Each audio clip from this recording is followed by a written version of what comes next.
Boa noite. Então, você pede para falar a respeito do controle da fala, né? O controle da fala,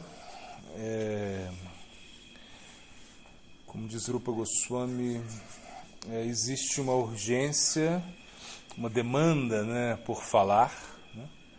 Isso é algo natural, todo o ser vivo, né?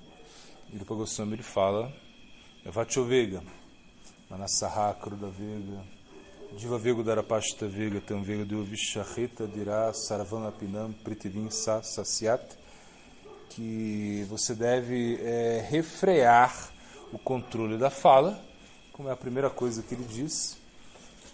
E logo depois ele fala que você tem que também controlar as demandas, né, as urgências da mente, né, da ira, enfim, etc.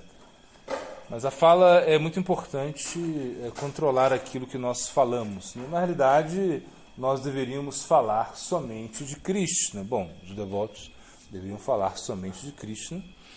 Isso seria o ideal, né? Agora, claro que isso também não é possível, né, de forma artificial. Então, você querer reprimir isso, eu só vou falar de Krishna, é algo que vai acontecer em outras etapas, né? Porque enquanto a nossa inteligência não estiver completamente absorta, né, em Krishna, nós vamos falar de outras coisas. Por quê? A inteligência ela vai nos forçar a falar de outros assuntos, né? Então, quando nós pensamos, né, o que falar e o que não falar, né, então nós deveríamos ter uma ética, né? Então, por exemplo, não vamos falar para prejudicar ninguém, né? Isso é muito importante, né? Ou seja, quando nós falamos, né, com o intuito de prejudicar outros, quando nós falamos para causar alguma perturbação, movidos pela inveja, falamos, né, falamos mal dos outros, né, com uma malícia. Isso é muito prejudicial. Isso nós podemos evitar, né? Agora, nós não podemos evitar falar, ou seja, nós não podemos ficar quietos o tempo todo. Claro que poderíamos fazer mauna, que é como não falar nada. Isso tem o seu poder, mas não é o nosso método, não é o nosso processo, né? Parece algo assim muito poderoso, muito místico, né? Não falar nada, né? Estar silencioso o tempo todo. Mas o Bhakta, ele fala, né? Mas ele fala o quê? Ele fala de Krishna, principalmente. Mas enquanto ele não alcançar esse estágio onde ele está absorto em Krishna mesmo, ele vai falar outras coisas também, né? É natural, por exemplo, falar das coisas que acontecem no nosso meio ambiente. É natural falar de coisas que não têm muito sentido. Então nós não deveríamos reprimir isso, né? Ou seja, tentar simplesmente deixar de falar. E o que vai acontecer? Geralmente acontece que nós reprimimos isso, né? E começamos a corrigir os demais, né? Ou seja, começamos a ver defeito nos demais quando nós escutamos que eles estão falando algumas coisas e acabamos, de certa maneira, incorrendo no risco de cometer Vaishnava parada. Bom, enfim. Então, na realidade, nós deveríamos ter um equilíbrio, né? E deveríamos nos focar no bhajana, na prática. Então, quando você está fazendo kirtana, quando você está cantando o Santo Nome, quando você está escutando o Harikatha, quando você está lendo o Srimad Bhagavatam, né, você vai realmente controlar a sua fala, né? E naturalmente você vai querer falar de Krishna, né? Então, quando você encontra outro devoto, quando você encontra uma pessoa que está sintonizada na sua consciência através do Bhakti, você vai querer falar de Krishna, né? Bhatita Magatha Prana Bodhanyantash Parashparam. Então, o verso diz, aquelas pessoas que estão, né, com a sua consciência, com a sua alma, né, absortas em mim, né? Então elas vão estar falando sobre mim, vão estar se iluminando uns aos outros, né? Então isso acontece, mas não é algo que nós deveríamos forçar, ser artificial, né? Então, por exemplo, muitas vezes vamos falar de assuntos mundanos, vamos falar de assuntos que não estão relacionados à prática devocional. Isso não deveríamos ver isso como algo abominável, algo que realmente vai assim destruir completamente o nosso Bhakti. Inclusive, nós vimos, né, no Sri Bhaktaloka, Srila Bhaktivinoda Thakur explicando esse assunto, né, que realmente a Prajalpa, né, ele falava da Prajalpa, e claro, nós entendemos que a Prajalpa é prejudicial, ele falava assim, dos vários tipos, né, de Prajalpa, né, Prajalpa relacionada a Guiana, Prajalpa relacionada a Karma, enfim. Ele explicou muito isso, mas o que ele dizia é que é impossível você deixar de falar, né? Jalpa significa que você vai falar, que você vai se comunicar, e somente se você fosse um Guiane, uma pessoa extremamente apegado ao vairagya, a renúncia, que você fosse para a floresta, vivesse sozinho, nesse momento, nesse contexto, você iria deixar de falar, você não ia falar com ninguém. Agora, claro, como estaria a sua mente, essa ideia, né? Então a fala é um reflexo da nossa mente. O que nós falamos, né, o que nós estamos expressando, isso é algo que foi trabalhado dentro do nosso sistema mental. Então é isso que nós temos que entender. Ou seja, como está a nossa mente, ou seja, o que nós sonhamos, né? Porque, por exemplo, muitas vezes nós queremos realizar muitas coisas, né, nesse plano material e nós somos privados disso, né? E o que acontece? Isso se manifesta no sonho. Por exemplo, a gente vai dar um exemplo, quando se fez aqui Kartika Vrata, que foi um mês assim muito, que se faz um mês de muita austeridades aqui, a gente ficou um mês, né? Os devotos comiam só arroz integral, outros tomavam leite, enfim, os devotos restringindo a sua alimentação. Então tinha gente que sonhava com um pãozinho de queijo voando, né? Batendo asa, o pãozinho de queijo, você tinha disso. Por quê? Porque existia a repressão. Então, quando existe a repressão, ela vai se manifestar nos sonhos, ela vai se manifestar num aspecto mais sutil, né? E nós deveríamos entender isso como algo natural. Krishna mesmo ele fala, né? Vishaya venivartante niraharashaya dehinara samvrajura sopyasa parandrishta nivartate. Ele fala, se você se afasta dos objetos sentidos, né? Não vai adiantar se você continuar meditando nos objetos dos sentidos, né? Então, da mesma forma, não vai adiantar você querer controlar a fala de uma maneira artificial e perdendo até a oportunidade de falar com os devotos, porque nem sempre os devotos vão querer falar de Krishna, mas nem por isso eles deixam de ser devotos, né? Esse é o ponto, né? Porque muitas vezes nós podemos pensar, não, só vou querer falar de Krishna, só vou querer conversar a respeito de Krishna, e está muito bom. Entretanto, se nós vivemos em um ambiente onde os devotos, eles também têm necessidade de falar de outras coisas, e nós não compartilhamos nada com eles, isso gera um clima não muito amistoso. Claro, nós não vamos também nos deixar levar pelo sentimentalismo e falar qualquer besteira. Então, o mais importante é não criar uma mentalidade ofensiva com a fala, ou seja, não ferir ninguém, porque nós temos essa tendência, né? Através da fala, nós queremos ferir aos demais, né? Isso é uma questão, é uma tendência que nós temos, né?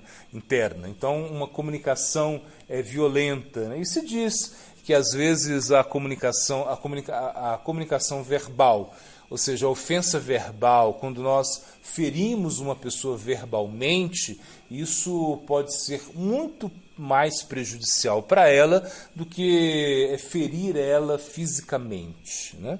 Porque isso vai ficar na sua mente, vai ficar ali, né, uma coisa que você vai carregar isso e às vezes você levou uma pancada, alguma coisa assim, curou, acabou. Mas a ofensa, ou seja, a violência verbal é algo muito muito forte, né?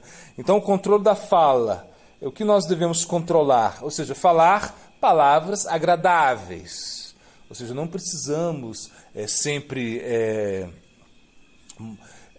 falar de uma maneira ríspida ou querer que a verdade se estabeleça de uma forma ríspida. Claro, nós devemos falar a verdade, mas que ela deve ser falada de uma maneira agradável. Como hoje, por exemplo, nós tivemos, né, uma aula, um estudo, né, que nós estamos fazendo, de Sri Sara Maharaj. Ele falou muitas verdades e fortes, mas de uma maneira muito agradável, que todo mundo ficou, né, meio viajando na poesia dele, mas foram palavras muito fortes, palavras para quê? Para destruir o nosso ego, mas de uma maneira muito agradável, né? Se ele falasse tudo o que ele falou de uma maneira ríspida, seria um ataque, né, muito forte. Então, é um exemplo, né? Nós devemos sempre trabalhar a compaixão na fala, né? Então, tem coisas que nós não precisamos falar, né? Tem coisas que nós deveríamos guardar conosco, né? Ou seja, ser um pouco mais misericordioso. Por exemplo, eu escutei uma história. Um rei, né? Ele estava numa caçada, né? Junto com seu séquito. Em algum momento ele acaba sendo preso, ele pisou numa dessas armadilhas para urso, né? Isso agarrou o pé dele, ele sentiu muita dor. E logo em seguida ele começou a gritar, apareceu o caçador, né? Que tinha até feito a armadilha, tirou, né? Salvou o rei, né? Tirou o rei dessa agonia. Todo o rei ficou muito satisfeito com o caçador. E falou, olha, então tal dia você vai comer, né, lá na corte comigo, né? Convidou ele para jantar. E passou o dia, o caçador foi.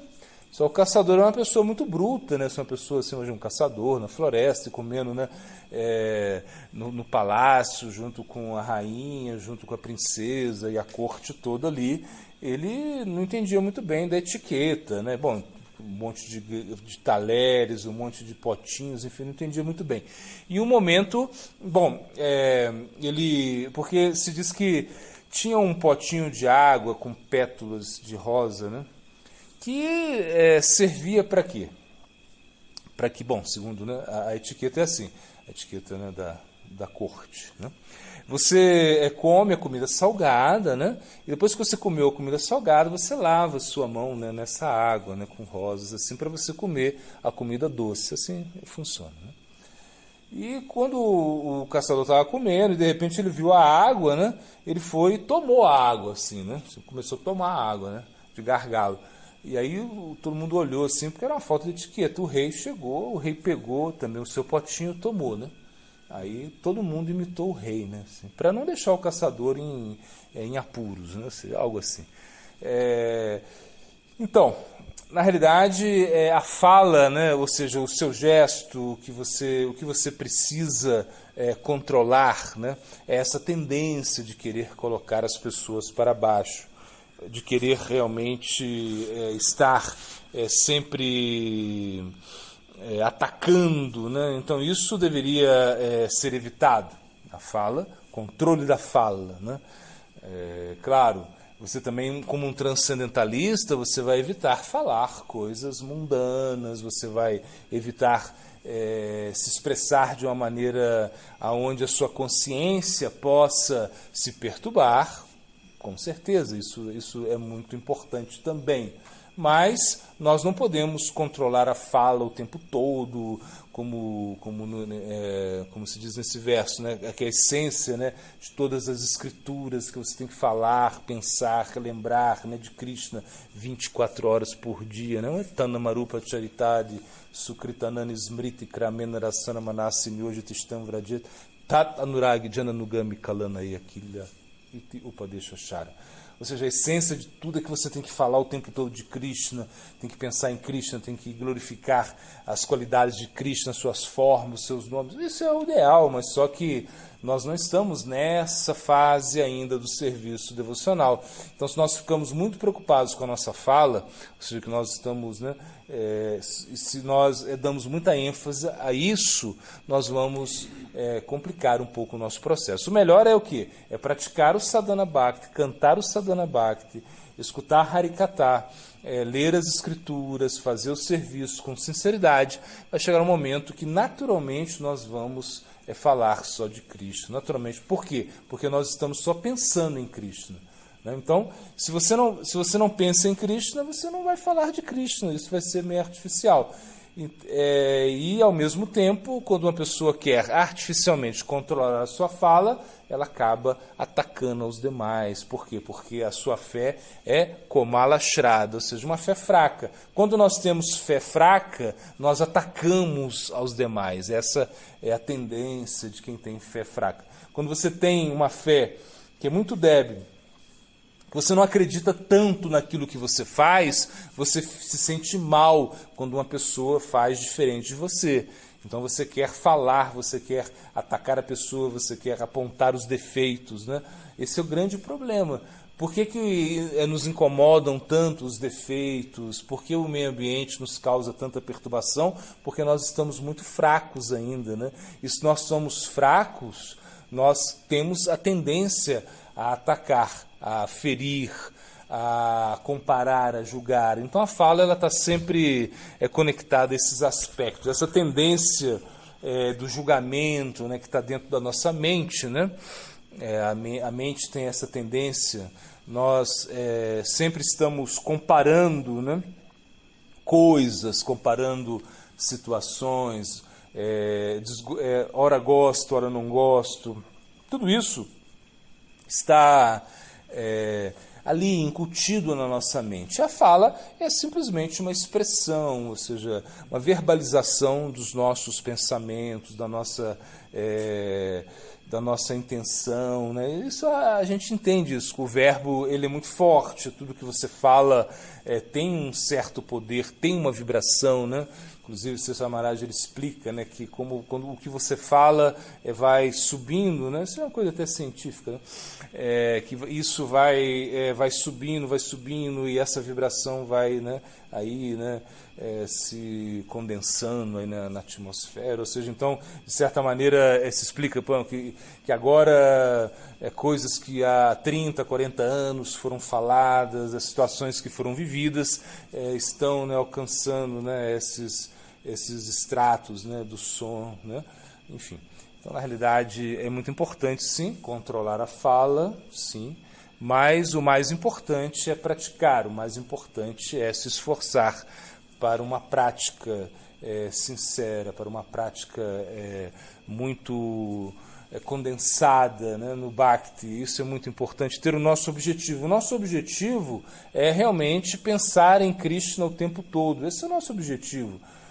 Que Krishna esteja na nossa mente o tempo todo, desde quando nós acordamos, e sonhar com Krishna, todos os dias sonhar com Krishna. E se isso acontece na nossa vida, nós só vamos falar de Krishna. Ou seja, Krishna vai fluir na nossa boca o tempo todo, né? E vai chegar um momento que nós não vamos, né, conseguir parar de falar Krishna, né? Como no passatempo, né, de Chaitanya Mahaprabhu, quando eles vão limpar Gundicha, né, que é o templo, né, onde as deidades Jagannatha, Baladeva, Subhadra vão, né, ali do Hatha Yatra, saem do templo de Jagannatha e vão ali.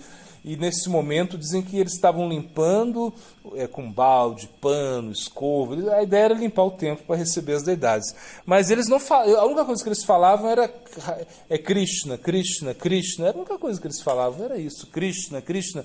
E, por exemplo, então, se eles queriam um balde, eles falavam Krishna, Krishna, Krishna, a pessoa dava o balde. Se eles queriam um pano, Krishna, Krishna, Krishna, a pessoa dava um pano. Ou seja, na realidade, a Krishna era a palavra que movia todos eles ali, a palavra que permitia a comunicação, né? Bom, é um passatempo, e a gente entende Chaitanya Mahaprabhu, seus devotos, associados, né? Mas é mais ou menos isso. Nós vamos, a nossa consciência vai ficar tão absorta em Krishna que nós não vamos poder falar nada diferente de Krishna. Claro que nós vamos poder falar coisas relacionadas ao serviço, nós vamos poder falar coisas que podem realmente ajudar as pessoas. Se nós estamos, né, nessa posição, nós vamos até que ter que corrigir as pessoas, enfim, são coisas que nós vamos ter que falar. Mas o mais importante é não falar para prejudicar ninguém, não criar intrigas, não criar fofocas, não fomentar, né, esses sentimentos assim que são enraizados na inveja, que realmente prejudicam tantas as pessoas. Isso nós temos que eliminar desde o início, porque aonde tem inveja, o Bhakti não pode florescer. Então, realmente, isso é muito importante, controlar a fala nesse sentido. Gaura Premanandi.